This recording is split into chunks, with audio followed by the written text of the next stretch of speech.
Canada is hoping to repair diplomatic relations with India, and I hope that they're able to do this as well. But in this video, I want to share three clips and talk about the background of this, what's going on, so that we really understand who's at fault for previous issues and just not just for finger pointing, but just to get to the bottom of this. I hope you watch all three clips. They're very interesting.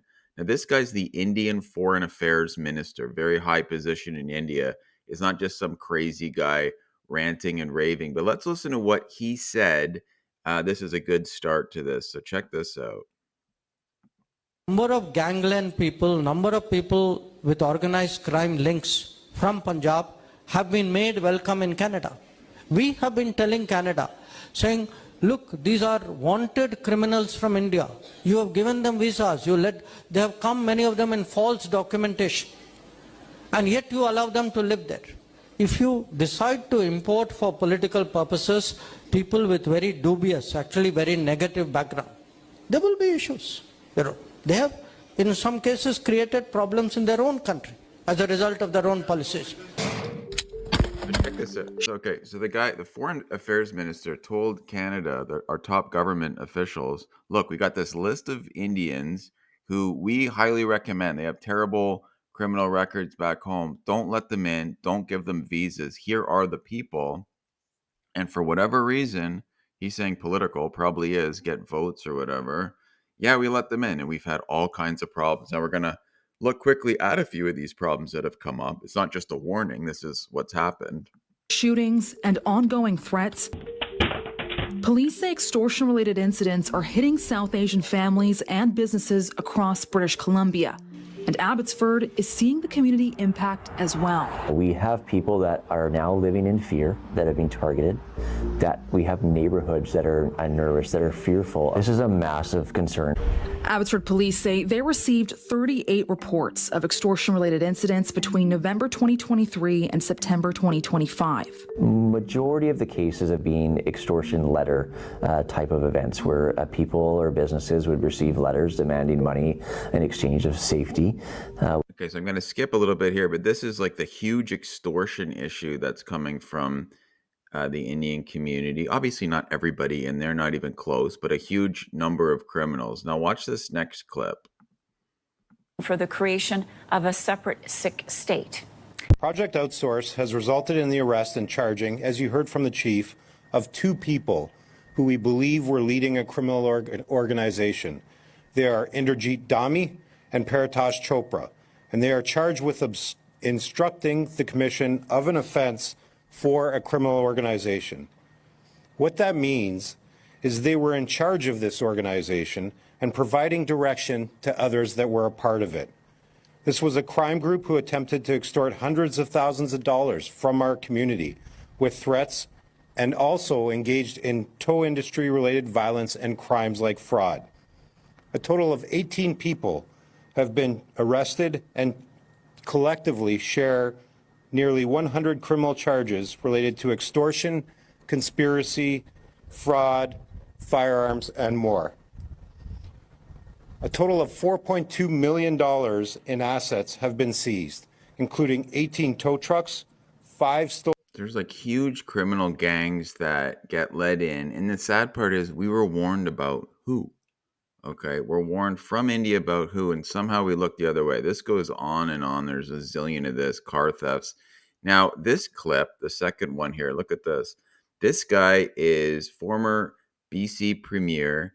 He's originally from India, and he's an NDP guy, so it's hardly a right-winger. But listen to what he said. This is a year ago, but it's very pertinent today. Listen to how he talks about this. Now, this is slightly a separate issue. It's about the Sikh separatists, where they are in Canada and they want their own Khalistan. It's a land carved out of India. And let's just see what he says here on CBC. When he went on to comment, he also said that Canada is his country's biggest problem and accuses all political parties of giving extremists legitimacy here in Canada under the guise of free speech. You know, it makes me wonder, as we kind of go through the commentary of the foreign minister, is there anything to pull out of that? Are political leaders dropping the ball when it comes to concerns being expressed by a traditionally friendly country? Absolutely. On that score, I think he is 1,000% correct. Our politicians, for votes, in close ridings, close contests, 1 or 2% make a difference. And there is Khalistani vote, 5 to 10% of the Sikhs may be Khalistanis, and they will vote for the parties that don't stop them. The fact is that they have taken shelter, the politicians have taken shelter, refuge, under the rubric of freedom of expression for too long. They have seen violence happen from our country, Canada. They have seen violence, AK-47s being paraded around in the posters in Surrey, in Brampton, and other places, and they've said nothing.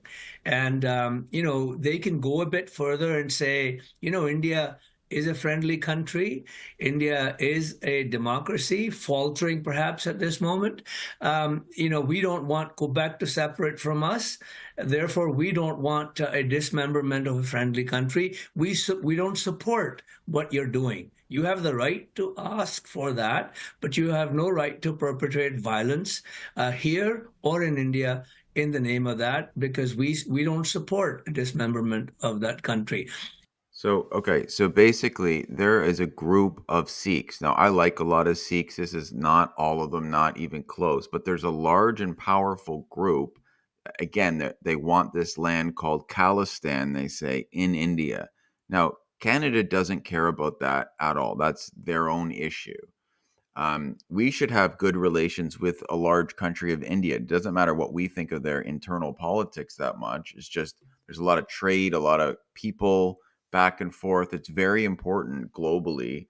I don't think I need to explain why it's so important. It's pretty obvious that having a good relationship with a major growing country like that is important. And India hates this idea of Khalistan. It's like completely illegal. You can't uh, you can't like protest and try to set it up. They just don't want it. They're not going to have it. Okay. But then if we're a safe haven for that, as this guy says, under the rubric, under the guise of free speech, and we say, yeah, we'll give you a visa. You can get a Canadian passport. You come here, set up whatever you want, have these huge rallies and say, we want to do this. We want to get money. We want to get Khalistan over there. They're going to be very ticked off by that. And they are.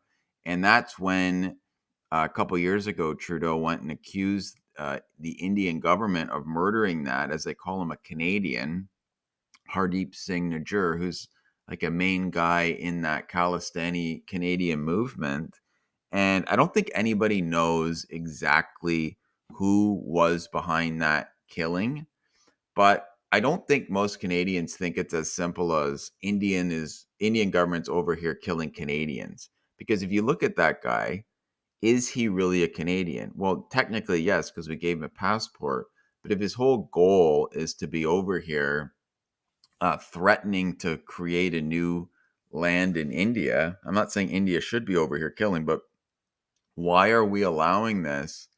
And not just allowing it, but I've seen liberal leaders over attending these rallies. They're not just saying, yeah, we hate what they're saying, but technically they're allowed to say it. They're basically supporting it and then saying, yeah, what's the big deal? We allow freedom of speech, so they're allowed to do whatever they want and organize and plan and get money and go back and forth. So this has created a real mess. So there's all this undertone of what has been going on, and then we send over Anita Anand over there trying to repair relations, and that's just a little bit of the background, the warnings that's been going on about the criminals we're taking on, being silent with this whole Khalistani movement. Now let's just fast forward to like where we are right now and watch this CBC clip. A huddle with India's Prime Minister Narendra Modi, where the talk was all about cooperation. The pleasantries continued over 2 days. India's approach is to move forward with a positive mindset. That positivity on both sides as And that, if you didn't notice, that's that same guy that was warning us. They laid out a roadmap to improve strained ties, focusing on trade. We are so grateful to be able to further the Canada-India relationship It's a far cry from where things were just last year, with top diplomats kicked out after allegations from Canada that Indian government agents had a role in the killing of Canadian Sikh activist Hardeep Singh Nijjar in British Columbia. But a new Canadian Prime Minister and an invite for Modi to the G7 in Alberta paved the way for a tentative rapprochement. It may also be an economic necessity, with U.S. tariffs on exports crushing key industries in India and hitting Canadian steel and aluminum hard. I think we're in a different environment right now. The minister says it's time for a reset. We are in a moment where economic diplomacy, pragmatism is of crucial importance. Pragmatism winning the day, even if the minister says she did bring up public safety concerns. At every stage, in every conversation, I made sure to bring up many topics, including transnational repression. But not every. So I like some of what Anand said there. Like they want to reset. That's good. Like economic pragmatism, so being pragmatic, realistic, that is good. But then she's saying at every turn, every conversation, she's bringing up what she's calling transnational repression, which sounds bad, but she's referring to this garbage. Look at this. Everybody is on board. The group that Nijjar used to run before he was gunned down, advocating for a separate Sikh state called Khalistan, has a new leader who's facing death threats. We want Neera Nand to confront instead of cooperate with Modi's India. But Anand will want to keep the Okay, yeah, you want Anita Anand to, that's what you want, but how is that good for Canada? She's already, in my opinion, being way too confrontational just by bringing it up. I think we need to confront the idea of, do we want to not just allow them to speak, but do we want to say, hey, yeah, if you're a Khalistani, like someone who supports this cause, and your goal is to come here and be part of the big group that does it and is really holding back international relations and where we stand as a country with India, maybe you don't get a visa. Maybe you're not allowed to come here.